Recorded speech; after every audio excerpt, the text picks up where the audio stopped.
بسم الله الرحمن الرحيم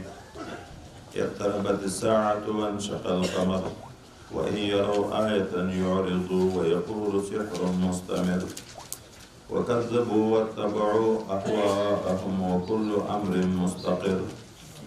اللهم صل على سيدنا محمد وعلى آل سيدنا محمد وبارك وسلم عليه. دا سورة قمر دا مکی سورة دا څلور څلوېښتم پنځه څلوېښتم شپږ څلوېښتم دا آیتونه مدني دي. مجموعه پنځه پنځوس آیات ده، درې رکوع ده. حضرت پیغمبر صلی الله علیه وسلم نه د مشرکینو مشرانو د خپلې خوا کې د معجزې غوښتنه وکړه چې هغه اسمان کې د سپوږمۍ دوه ځایه شي، موږ یې په خپلو سترګو باندې ووینو، بیرته یو ځای شي، نو بیا به موږ د تا نبوت ومنو. حضرت پیغمبر صلی الله علیه وسلم سپوږمۍ ته اشاره وکړه، سپوږمۍ دوه ځایه شوه او د غار حرا یو طرف بل طرف ته ټیټه شوه، ورکه شوه، بیرته پورته شوه، یو ځای شوه وخته طرف ته اسمان ته. د دې معجزې په ظهور سره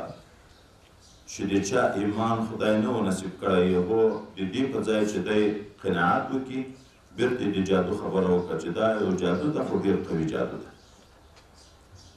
چې په اسمان کې هم تصرف وکړو،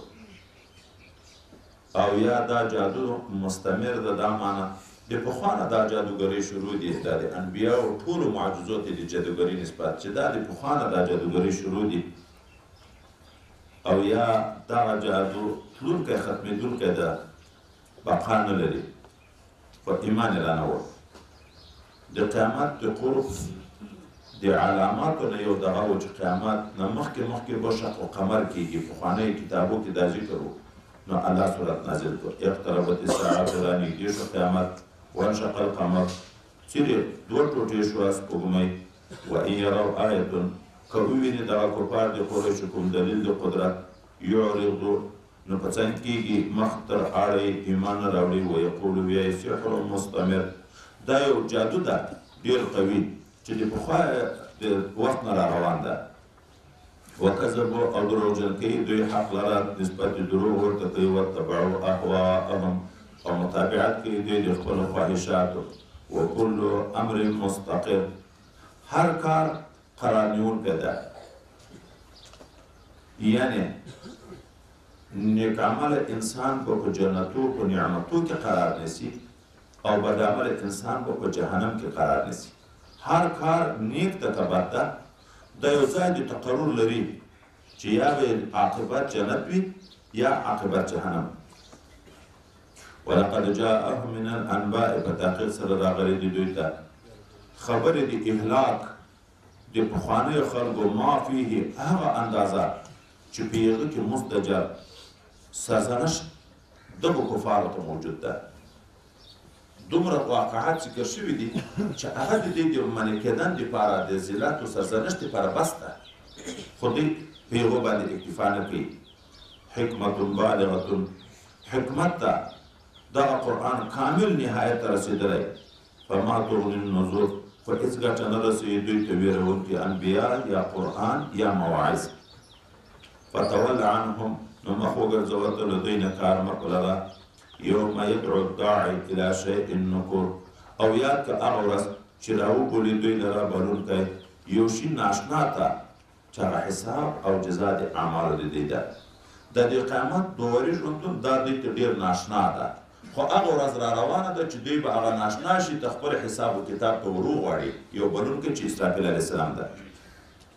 او په یوه ورځ به د دې څه حال وي؟ خشوعا ابصارهم، حال دا چې ویرېدونکي خړې خوارې ذلیلې به وي سترګې د دوی.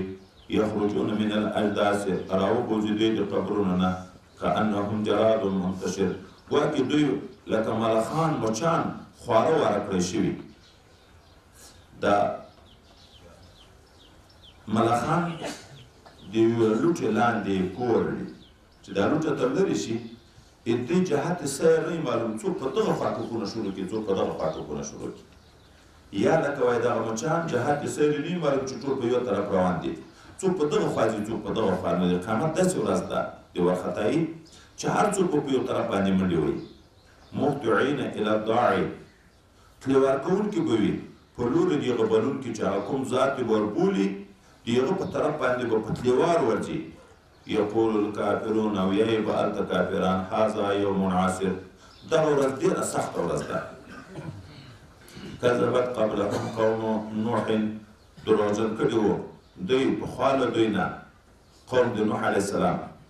فکذبوا عبدنا تکذیب یې وکړو د ما د بنده چې حضرت نوح علیه السلام ده د دغه قوم د قریشو نه چې تا تکذیب کوي د دغه نه مخکې نورو کفارو تکذیب د خپلو انبیاو کړی و حتی د نوح علیه السلام تکذیب یې کړی و وقالو ویل یې مجنون دا لیونی ده وزدجر او منع کړی شوی د دې دعوت نه خلکو منع کړی ده لکه ده ته به چې بار بار دمکۍ ورکولې فدعا ربه اخر سوال وکړو نوح علیه السلام رب خپل ته او داسې ویلې انی مغلوب ای الله زه نور عاجز شوی یم نه نیم سوه کاله یې خواري پورې وکړې او مخکې مو څو وارې ویلې چې دومره به یې وویه چې بېهوښي به یې وکړه حتی د دې په خیال به دا و چې نور وګري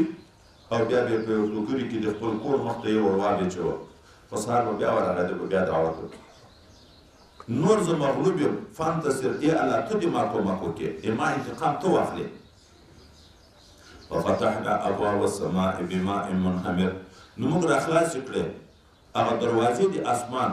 د اوبو ډېرو راتوی شوي وفجرنا الارض عیونا او ومچوله مځکه په چینو سره چې د مځکې نوم غوټېدل را شروع شو فالتقى الماء على امر قد قدر سره یو ځای شوې دواړه اوبه د اسمان او د مځکې په هغه کار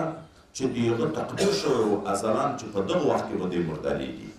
په هغه کار مقدر باندې چې د دې د عذاب وخت و د اسمان اوبه هم راکوزې شوې د مځکې اوبه هم راوختې چې دواړه سره ملاقات وشو د دوی د هلاکت فیصله په دغه وخت کې و دې ټول کې تباه شو وحملناه او موږ سپور کړی و د نوح علیه السلام علی ذات الواح په هغه کښتۍ چې خاوند د دښتو پلونه پلونه و د سور او خاوند د میخو و چې په هغو میخونه ویل شوي وو تجري باعیننا چې تله ګرځېده به په هغه ځای د لیدلو د سترګو د مخکې جزاء لمن کان کفر دا واقعه د طوفان وشوه دا جزا ده لپاره د امداد د هغه چا چې د چا کفران شوی ده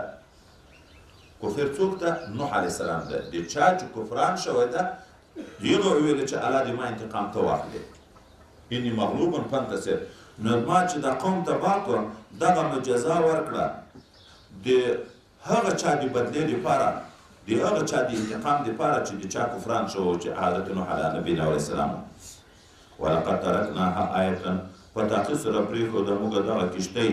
یو دلیل د قدرت خپل فهل من مدکر آیا شته یو څوک یادونکی پند اخیستونکی چې پند تر واخلي حتی دغه تخته دغه کښتۍ دغه نقشه اوایلو د دغه امته پورې لیا پاتې وه نو الله هغه د عبرت کښتۍ چې اول پورې زمین کې چې جوړه شوې ده د الله په تعلیم باندې نوح علیه السلام هغه د عبرت لپاره پرېښې وه چې خرابه نه شي چې خلک عبرت تر اخرې چې ګوره دا هغه کښتۍ دي چې نوح علیه السلام او هغه مسلمانان کې بد شوي دي او مخالفین خدای پر تباه کړي دي فکیف کان عذابي ونذر نو څنګه و عذاب د ما چې هلاک مو کړ دې ټول په طوفان او ویرول د ما پر ژبه د نوح علیه السلام باندې ولقد یسرنا القرآن للذکر په تحقیق سره اسانه کړی د موږ قرآن عظیم شان لپاره د یادولو د پند اخیستلو د عبرت اخیستلو فهل من مدکر شته یو څوک یادونکی پند اخیستونکی بعضې خلک دغه آیات د عدم حجیتیت د حدیث لپاره استعمالوي چې حدیث ته ضرورت نشته العیاذ بالله ولې قرآن الله یې ما اسانه کړی ده نو چې قرآن یې اسانه کړی ده بیان ته څه ضرورت ده د بنده بیان ته حدیث خو ترجمان د قرآنیت ته څه ضرورت ده نو هلته د دې لپاره د آینده کې ملګري دوره کوي چې دغه ځای ته یې پام نو هلته جواب دا ده چې الله څه ویلي دي چې د استنباط او د اجتهاد او د احکامو د معلومولو دپاره مې اسانه کړه چې هر سړی پوهېږي که د پند اخیستلو دپاره دا خو د پند دپاره ده د اجتهاد دپاره خو نه ده د قرآن واقعات چې ذکر کوي عوام هم په مطلب پوهېږي اما د لفظ په ترجمه پوهېږي د لفظ په ترجمه نه پوهېږي اجتهاد خو څه کوي چې پیشتیا دې پوه شي. اما په مجموعه قصه باندې چې اوس یوه قصه شروع کړې د نوح علیه السلام د هلاکت د واقعیا د موسی علیه السلام دا چې موږ څومره قصې کړې عوام دي چې تر څه پورې الف باندې دي ویلې خو په هغه مضمون باندې پوهېږي عبرت تر اخیستی شي. کذبت عاد دروغجن کړي وو عادیانو هود علیه السلام په کیف کان عذاب و نذور څنګه و عذاب د ما او یرول د ما. انا ارسلنا علیهم ریحا موږ راولېږو په دوی باندې باد سرسران ډېر سخت فی یوم نحس په هغه ورځو بدو شومو کې مستمر چې تل بدې وې چې څو ورځې دا باد په دې باندې چلېدو بدې ورځې شومې ورځې په دې باندې چې دوام یې وکړ چې اوه ورځې اته شپې وې. تنجع الناس چې رایستل به دغه باد دا خلک د هغه کندو نه د کورونو نه د ګارو نه و چې دا باد شروع شو اول وایي دوی لاسونه سره ورکړه دومره تیز باد راغی چې یې ونیسي خو لاس کفایت نه کوي یو به د بل نه سره جدا کړ. بیا یې په کوټو ته منډې کړې په کوټو ننوته دروازې یې په ځان پسې بندې کړې خو دروازې باد ماتې کړې په دا کوټه کې به دننه دا غټ سړی په دا یوه دیوال وویشت په بل دیوال او بیرته به دغه دروازې نه برابر کړو د باندې بیا راوایست او بیا یې دغه غټ سړی دا غټ وجود داسې پورته کړو پاس اسمان طرف ته لکه هغه بڼه د چرګ بڼه چې پورته کړي داسې به پورته کړو دغه خانه به راولوېده. تنجع الناس چې رایستلې خلک دغه پټو پټو ځایونه داسې یې وویشته په مځکو داسې پراته وو مړه کانهم اعجاز نخل منقعر ګواکې دوی تنې ډډونه د خرماو دي چې د بیخه رایستل شوي ده د خرما ونه چې د بیخه راوباسي او پرته یې په مځکه باندې داسې راوایسته او په مځکه یې ویشته. فکیف کان عذابي ونذور څرنګه و عذاب د ما او یرول د ما. ولقد یسرنا القرآن للذکر موږ اسانه کړی د قرآن عظیم شان د پند اخیستلو دپاره په حال مې مدکر شته او پند اخیستونکی د خبرې اوس په دغه ویرولو په مطلب هر سړی زیاتې نه پوهېږي چې الله هغه ذات ده چې په بار باندې قومونه تباه کړي دي چې چا نه دي منلي د نبي الله داسې معامله ورسره کړې نو باید زه یې ومنم. دا عبرت خو هر سړی زیاتې اخیستی شي پند هر سړی اخیستی شي